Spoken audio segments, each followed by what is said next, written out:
Hello everyone, welcome to my channel essence of coding.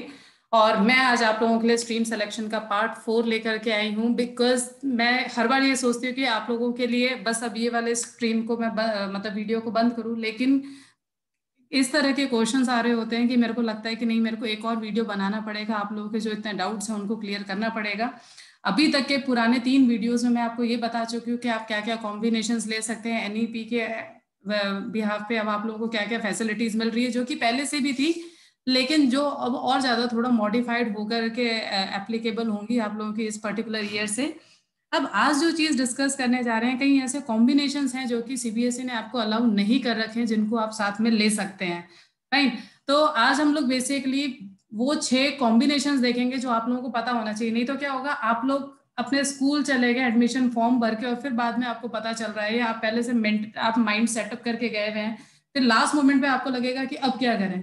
तो इसीलिए आप लोगों को पहले से कई कॉम्बिनेशंस ऐसे हैं जो कि आपको पता होना चाहिए, जो आप एक साथ में नहीं ले सकते। नो डाउट वो अवेलेबल होंगे, लेकिन आप नहीं साथ में ले सकते। तो आइए वो पूरे के पूरे 6 कॉम्बिनेशंस देखते हैं। तो सबसे पहला जो कॉम्बिनेशन है आप लोगों का यहाँ पे, दैट इज हिंदी इलेक्टिव और हिंदी कोर। यानी अगर आप हिंदी सब्जेक्ट लेना चाहते हैं तो आपको इन दोनों में से कोई एक ही आप सब्जेक्ट ले सकते हैं। ऐसा नहीं है कि आपने पहला सब्जेक्ट हिंदी इलेक्टिव ले लिया, दूसरा हिंदी कोर, नहीं।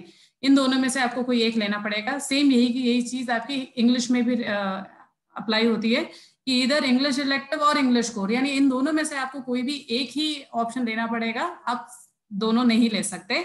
हाँ, लेकिन ये है कि आप इंग्लिश को as a first subject, sorry, Hindi को as a first subject and English को एज अ सेकंड सब्जेक्ट, आप ये 2 कॉम्बिनेशन ऐसे ले सकते हैं। लेकिन दोनों ही हिंदी या फिर दोनों ही इंग्लिश, ये चीज आपको अलाउ नहीं कर रखी है, और कभी भी अलाउ नहीं कर रखी थी। पहले भी अलाउ नहीं थी और अभी भी अलाउ नहीं है।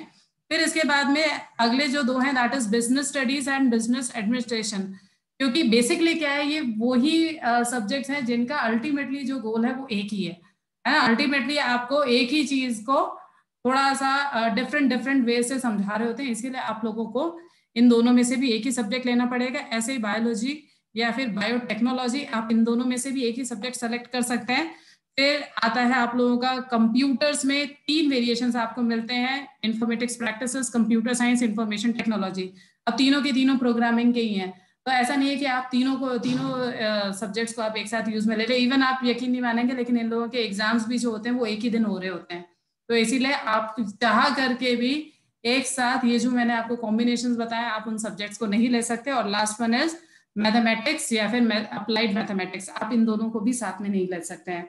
आई होप आपको मेरा वीडियो इन्फॉर्मेटिव लगा होगा। सीबीएसई अपडेट से रिलेटेड या फिर कंप्यूटर साइंस से रिलेटेड या फिर इन्फॉर्मेटिव प्रैक्टिसेस से रिलेटेड अगर आप लोगों को कुछ भी डाउट है, आप मेरे इस चैनल पे आप लोग आकर के मेरे से पूछ सकते हैं।